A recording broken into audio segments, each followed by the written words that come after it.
Life's end. Isn't it beautiful? It's almost tragic. When life ends, it gives off a final lingering aroma.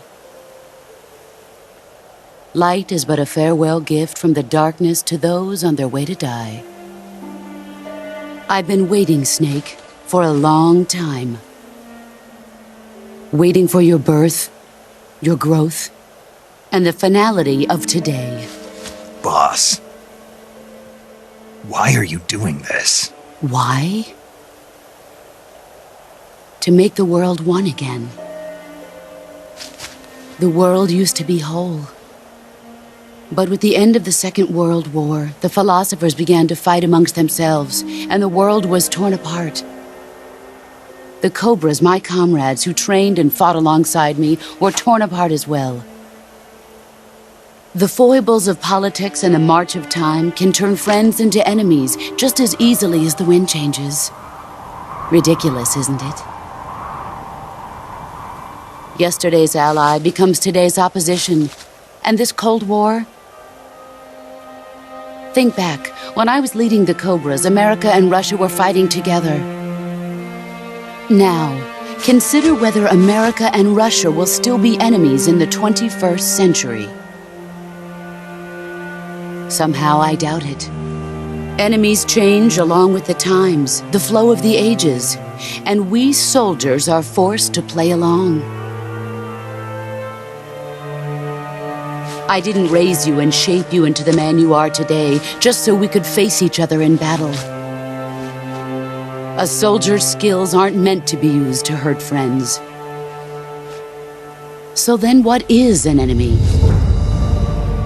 Is there such a thing as an absolute timeless enemy? There is no such thing, and never has been. And the reason is that our enemies are human beings like us.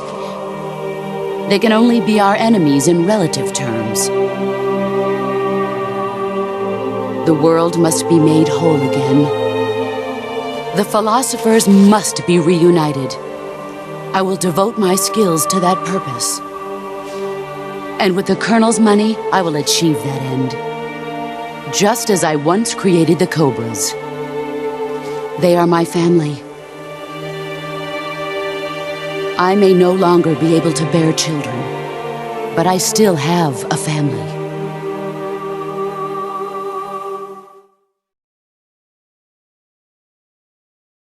It was November 1st, 1951.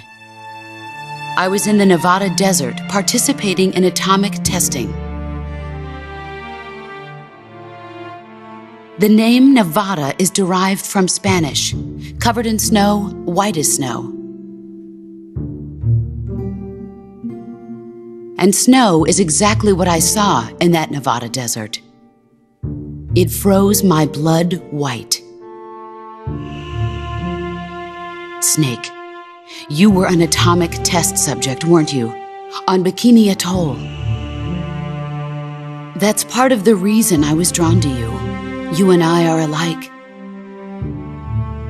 We're both slowly being eaten away by the karma of others. We'll never have the chance to die peacefully of old age. We have no tomorrow. But we can still have hope for the future. In 1960, I saw a vision of the ideal future from space. 3 years earlier, the Soviet Union had succeeded in launching Sputnik, the first man-made satellite in history, into orbit. This came as a huge shock to the United States. In response, America threw everything it had into its own manned spaceflight project, the Mercury program. Even as the Soviets seemed poised to send their first man into space, America was still experimenting with chimpanzees and rockets. The government wanted human data. So they secretly decided to send a human being into space. I was the one they chose.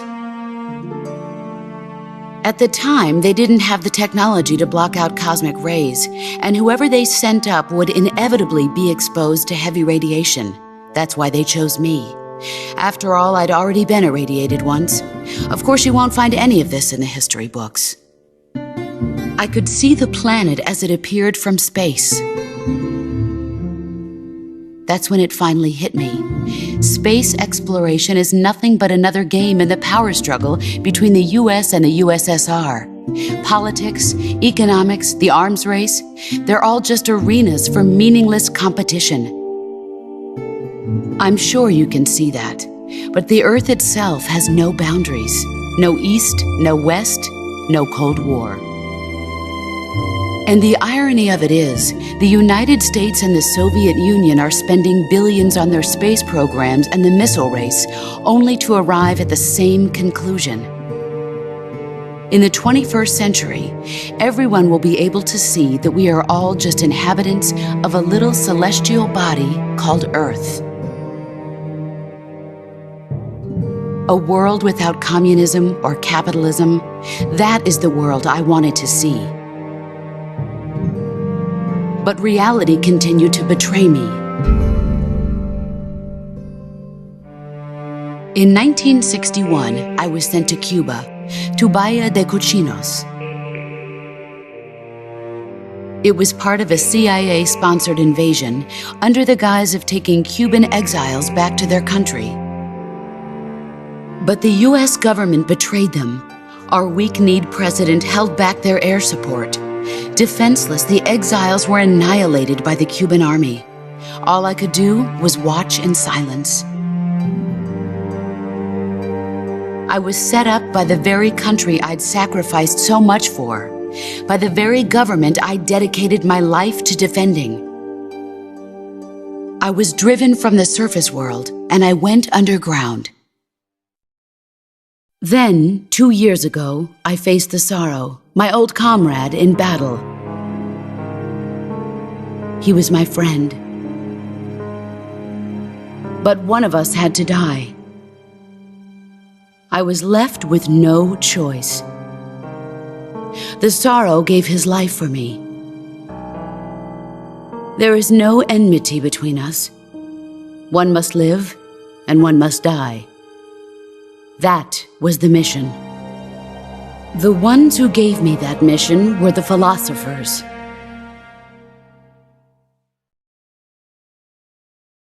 Early in the 20th century, the true holders of power in the United States, the Republic of China, and the newly formed Soviet Union gathered together in a secret meeting that would later be known as the Wise Men's Committee.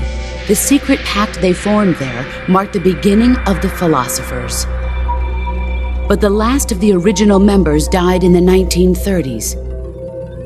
After that, the organization began to run out of control, and the Wise Men's Committee degenerated into a mere shell of its former self. The philosophers of today have no sense of good or evil.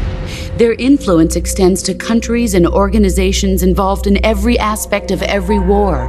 They have become war itself. That's how they operate. The sacrifices of war cause a shift in the times. This shift leads to renewed conflict, and in turn triggers the next war. Like a nuclear chain reaction, each conflict sparks countless others, forming an endless spiral that will continue on for eternity. Do you understand what I'm saying, Snake? By consuming me and you, the philosophers intend to keep that cycle going forever. It was my father who explained all of this to me. He was one of them. You see, I am the last remaining child of the philosophers. But after he revealed the truth, my father was killed by that same shapeless, formless organization. And my father isn't the only thing the philosophers have taken from me. In June of 1944, the Cobras and I took part in the landing at Normandy. We'd been given a top-secret mission to locate and destroy enemy V-2 rocket installations. I was pregnant at the time. The Sorrow was the father. I gave birth on the field of battle. A beautiful baby boy. But my child was snatched away from me by the philosophers.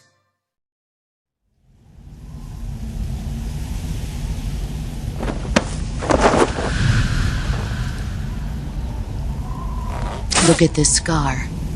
This is proof that I was once a mother. I gave up my body and my child for my country. There is nothing left inside me now. Nothing at all. No hatred, not even regret. And yet sometimes at night, I can still feel the pain creeping up inside me, slithering through my body like a snake.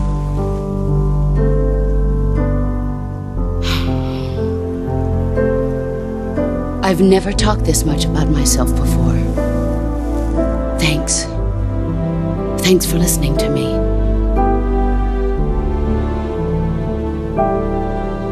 I feel content. Snake, commence the operation. I raised you. I loved you. I've given you weapons, taught you techniques, endowed you with knowledge. There is nothing more for me to give you.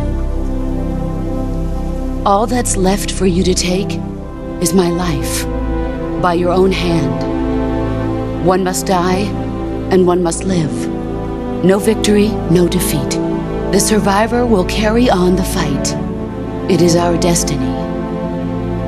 The one who survives will inherit the title of boss. And the one who inherits the title of boss will face an existence of endless battle. I'll give you 10 minutes. In 10 minutes, Miggs will come and bomb the hell out of this place. If you can beat me in less than 10 minutes, you'll be able to escape in time. Let's make this the greatest 10 minutes of our lives, Jack. Boss. You're a soldier. Finish your mission. Prove your loyalty. Face me.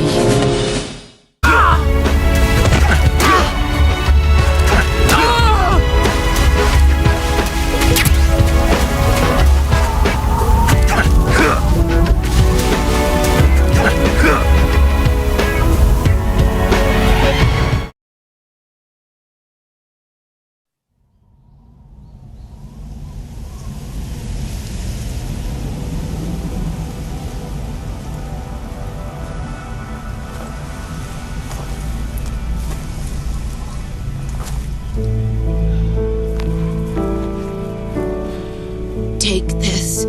Keep it safe.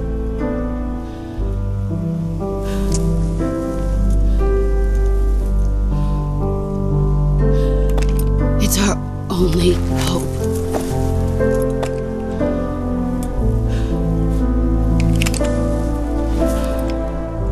A patriot? Why are you giving me this?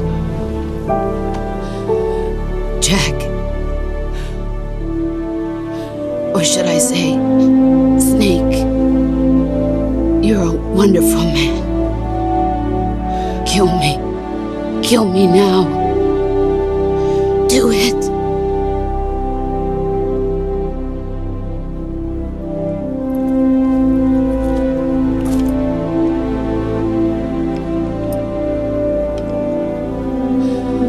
There's only room for one boss and one Snake.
Ready to go, Snake?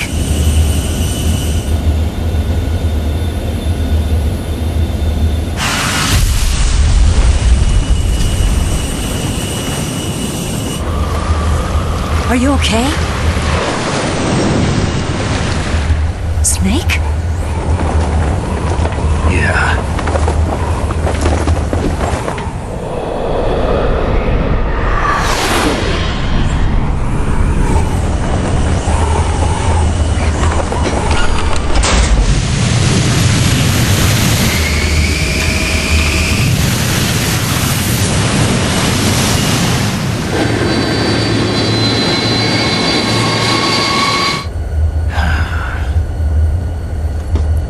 I told you you could trust me.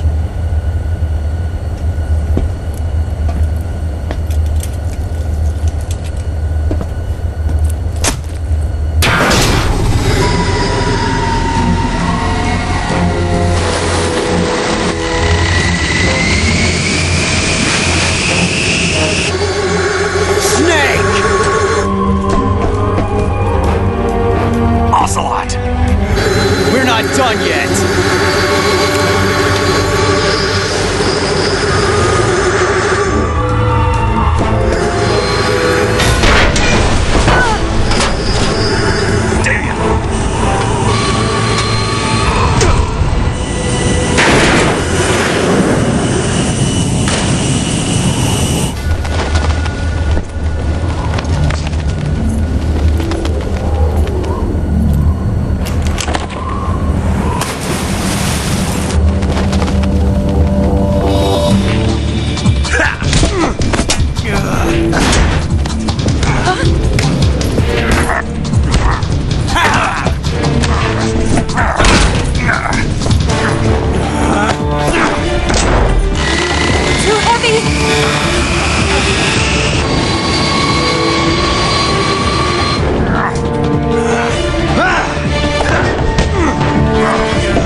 Snake, try to remember some of the basics of CQC.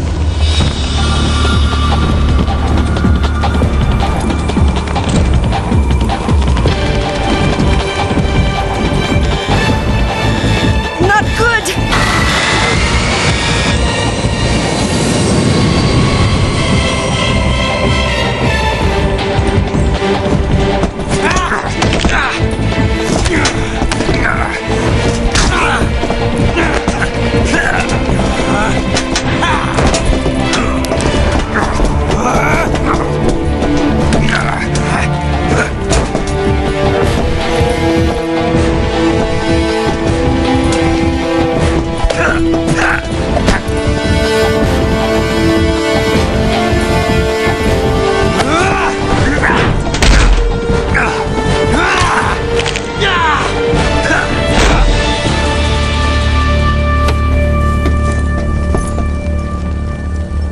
I picked up a few new moves.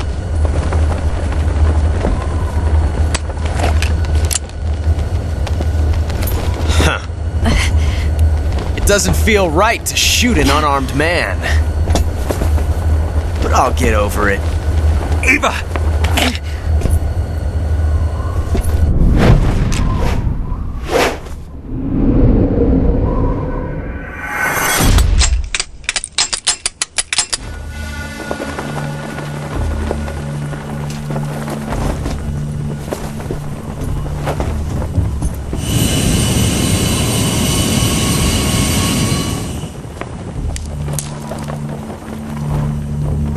What do you say to one last showdown? Yeah, all right.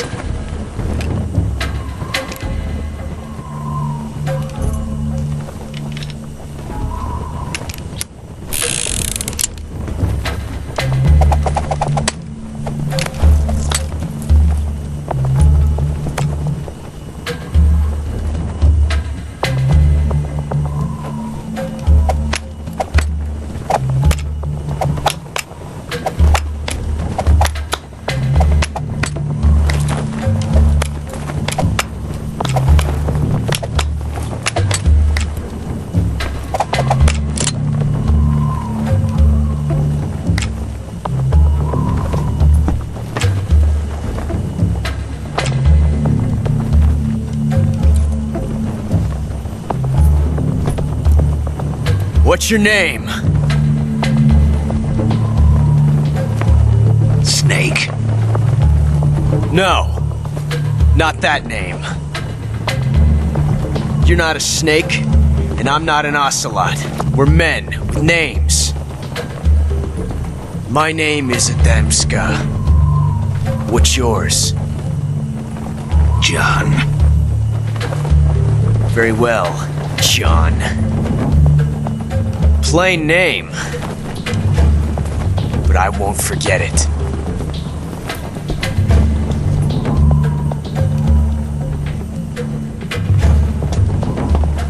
Come on!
It's a blank.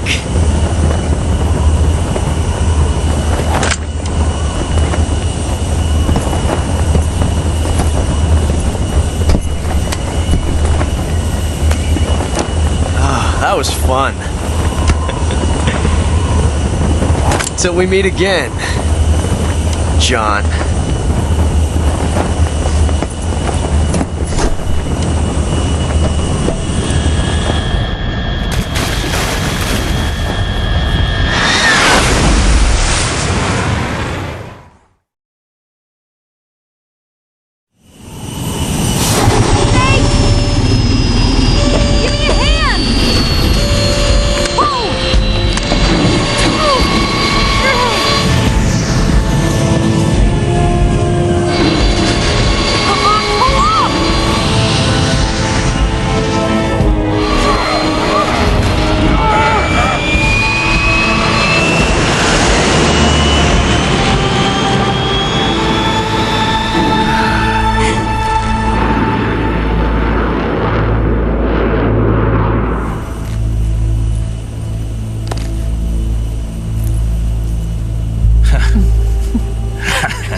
We made it. Yeah, we sure did.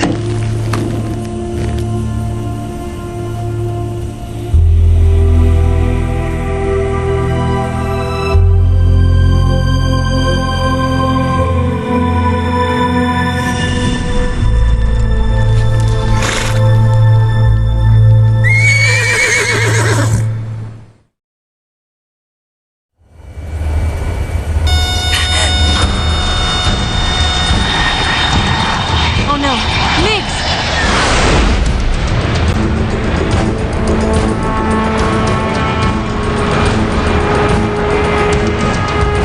There's no way out!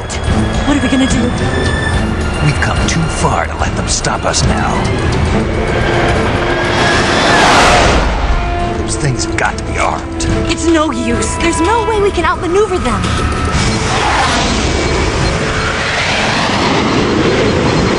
They're gonna shoot us down. We were so close. Weapon systems on. Locked on target. I got towed. You were great, Eva. Huh? Thanks.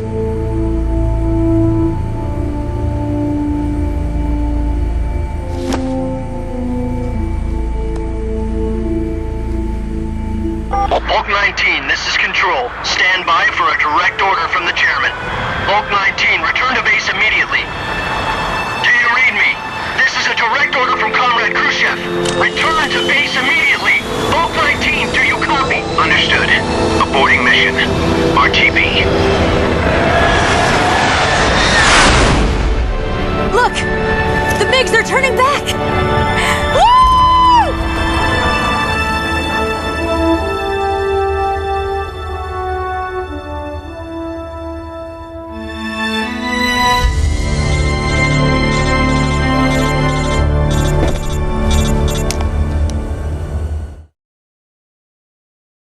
Well done, Snake. The MiGs disengaged. Most likely under orders from Khrushchev. Is this his way of helping us? Who knows? Maybe he didn't want things to get messier than they already are. Or maybe he just wanted us to owe him one. The important thing is, you made it out alive. As long as Khrushchev is with us, I don't think they'll be coming after you. It should be smooth sailing all the way to Alaska. I'm sending someone out to Galena Base to meet you. To meet me? The DCI and the President himself are waiting at Langley.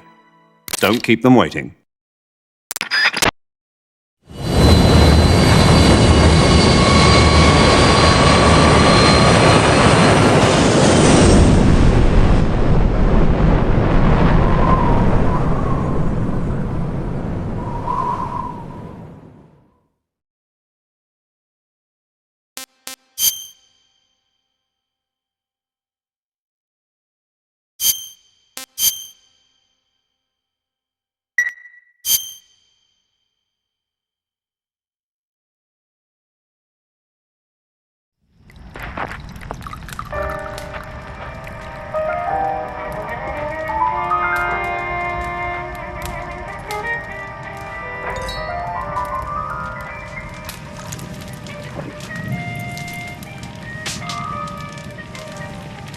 So what are you going to do now? Go back to the KGB? What do you want me to do? Did you ever think about coming back to America? I can't go back. I've left America behind me. But you saved this country. I didn't do it alone.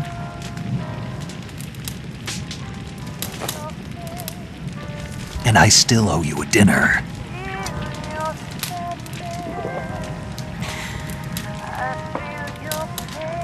Is that part of your mission too?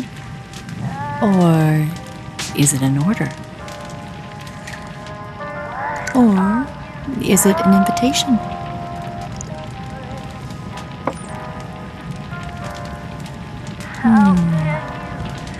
Or a proposal? I don't take orders from anyone now.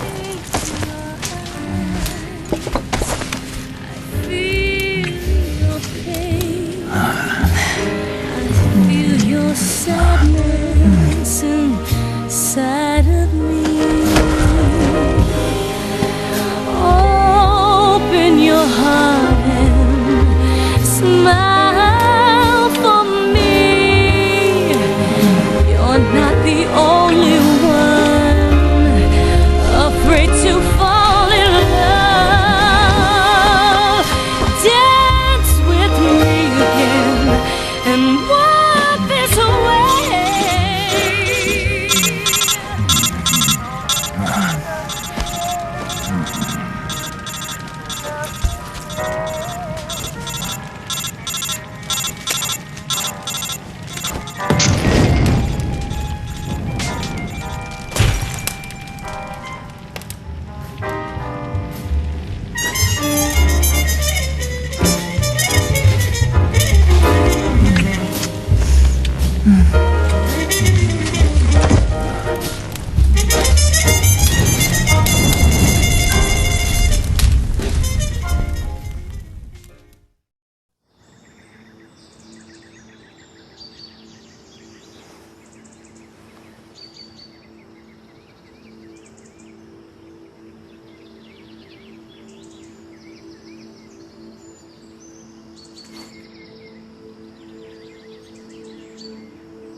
Scholars tell us that the first spy in history was the snake in the book of Genesis.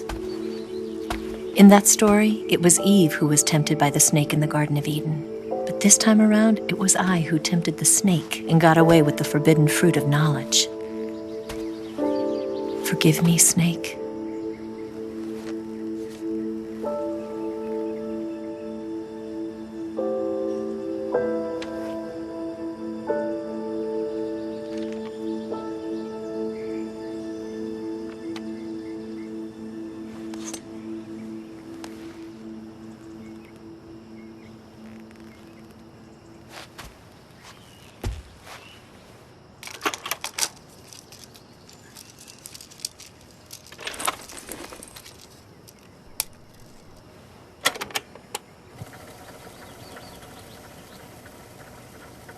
Good morning, Snake. I hope you slept well. First of all, I have to apologize. I wasn't sent by Khrushchev. I'm not a KGB spy, and I never worked for the NSA. I'm an agent of the People's Republic of China for the General HQ 2nd Department of the People's Liberation Army. It was all a lie. I tricked you. And I'm sorry.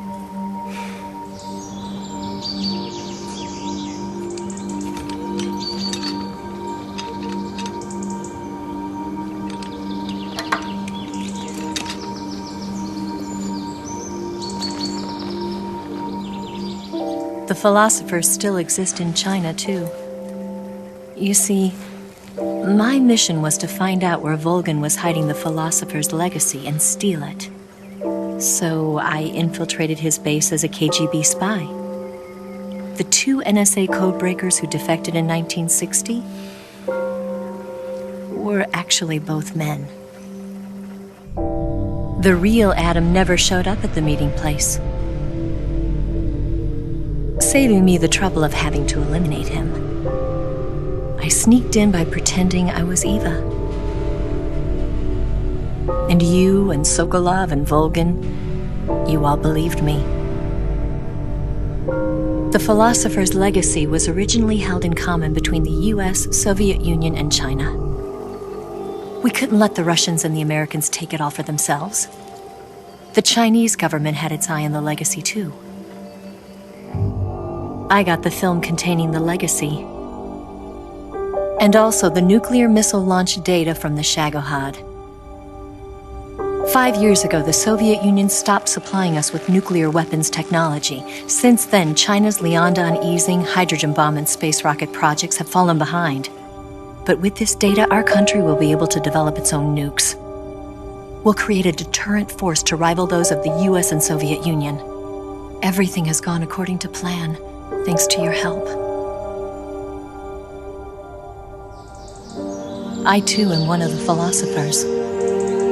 I'm an agent of the philosophers, a graduate of one of their charm schools. I was raised in a joint US-Soviet-Chinese facility to become a sleeper agent. This was before the war. Back then, they were collecting children from all over the world. As a result, I'm indistinguishable from a native-born American. So it didn't surprise me when you and Volgin couldn't tell the difference. But she knew right from the beginning. She knew because before the war, she was at one of the philosopher's schools too, as an instructor. The boss was the only one I couldn't fool. She was the only one who knew I was a fake. She told me everything. Why did she open her heart to me like that? At the time, I couldn't understand it. But now, I think I do. Snake. She wanted you to know the truth. She chose me to tell you. That's why she saved my life. I've lied to you so many times, but not this time. My orders from the government were to obtain the legacy and to eliminate everyone who knew the truth about what happened. In other words, I'm supposed to kill you.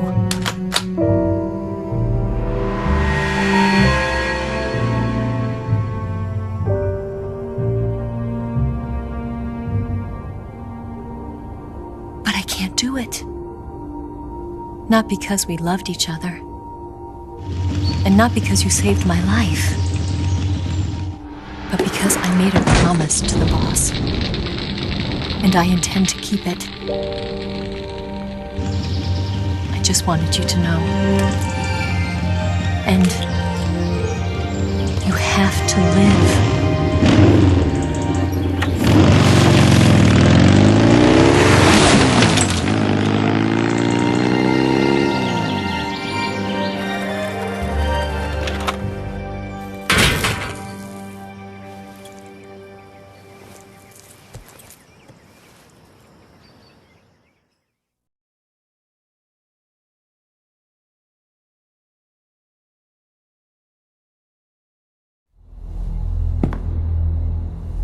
Snake, listen to me. She didn't betray the United States.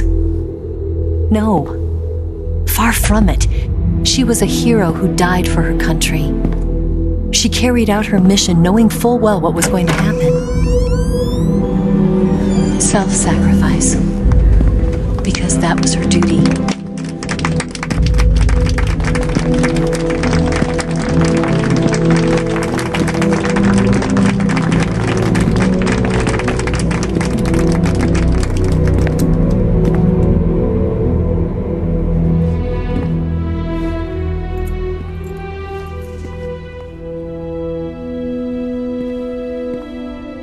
You are above even the boss. I hereby award you the title of Big Boss.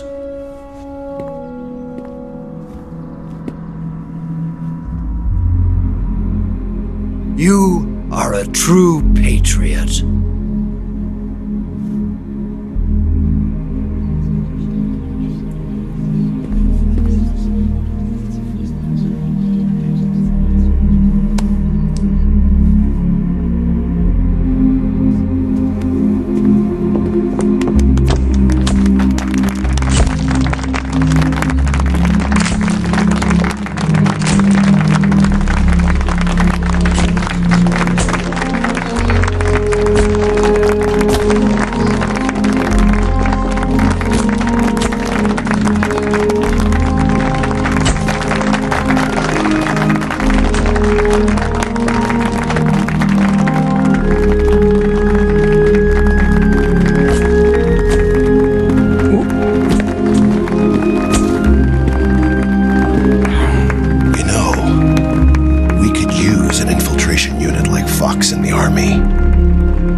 Someone like him to handle our top secret sneaking missions for us.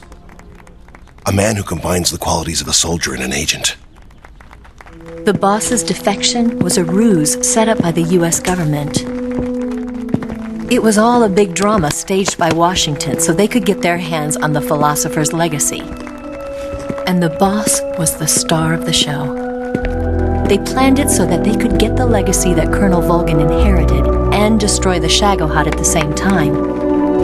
Only a legendary hero like the boss could have earned Volgin's trust. Finding out where the philosopher's legacy was hidden was to be her greatest mission. Everything was going according to plan. But then something happened that no one could have predicted. Colonel Volgin fired an American-made nuclear warhead at Sokolov's research facility. Khrushchev demanded that the US government provide proof that it wasn't involved. They couldn't just abort the operation to steal the legacy. So the operation itself was greatly expanded and revised. The authorities in Washington knew that in order to prove its innocence, they'd have to get rid of the boss. And that one of their own would have to do the job. The public couldn't be allowed to find out about it. Not ever. This, they concluded, would be the best way to keep the whole thing under wraps. The boss wouldn't be allowed to come back home alive. And she wouldn't be allowed to kill herself. Her life would be ended by her most beloved disciple. That was the way the government wanted it. That was the mission she was given. And she had no choice but to carry it out. Her death at your hands was a duty she had to fulfill. Out of duty, she turned her back on her own comrades. A lesser woman would have been crushed by such a burden.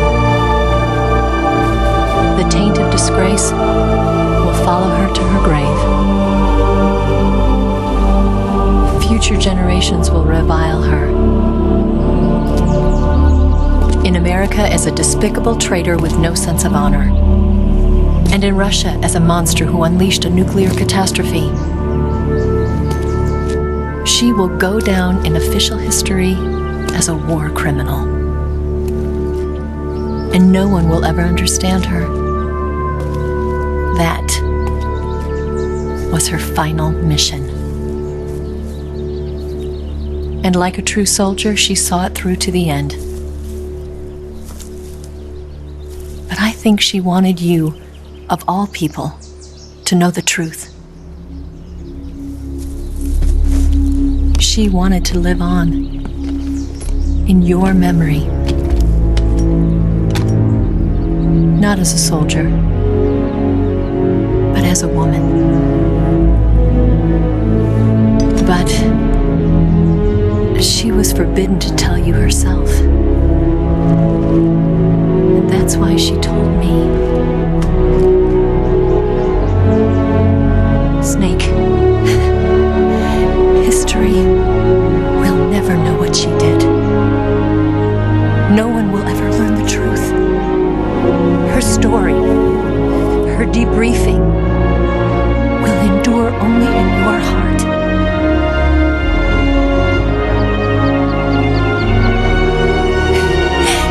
Everything she did for her country.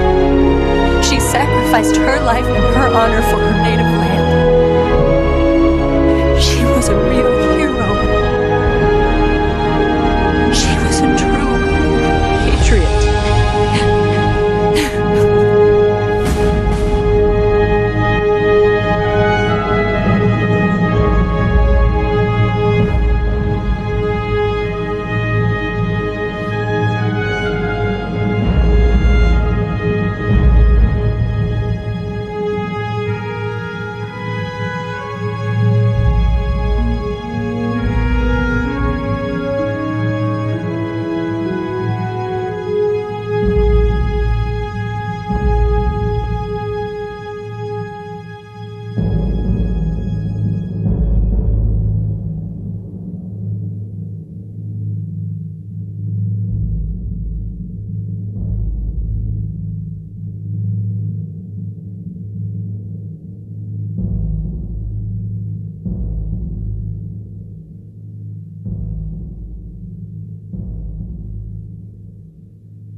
Yes, Grozny Grad and the Granin Research Facility have both been wiped out without a trace.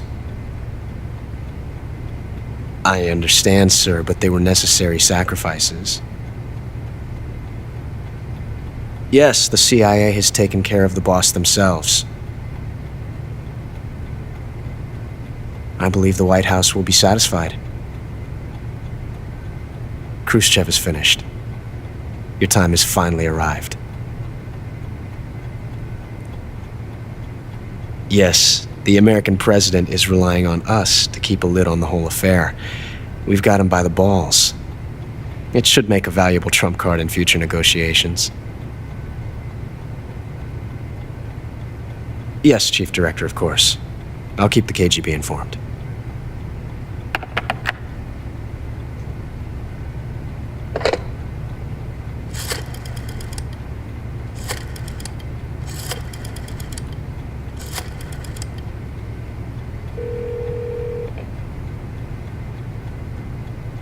Yes, it's me. The boss has accomplished her mission. The philosopher's legacy is now safely with us, in America's hands. With this money, yes, the philosophers can finally be revived. The film we handed the Chinese was a fake. Peking must be in an uproar right about now. I'm afraid so. Only half the money has made it back to the United States. The KGB must still have part of the legacy. Yes, the weapon has been reduced to ashes. That's right. Grozny Grad has been obliterated by the Davy Crockett we brought in as well. Yes, that was the boss's work too. Speaking of which, I've obtained something from Granin that you might find interesting. It's a revolutionary new nuclear attack system. Perhaps it might just come in handy someday. Yes, we have Snake to thank for that. Khrushchev believed it as well. Yes, they bought our story. I don't think they'll be making a fuss. The secondary alert has been lifted as well. And the Soviets still haven't discovered my true identity. They have no idea that I've been triple-crossing them. I will continue my activities as a contact for the new government. Yes, it appears that no one knew that I was Adam. Of course, I'm always at the CIA's disposal, Mr. Director.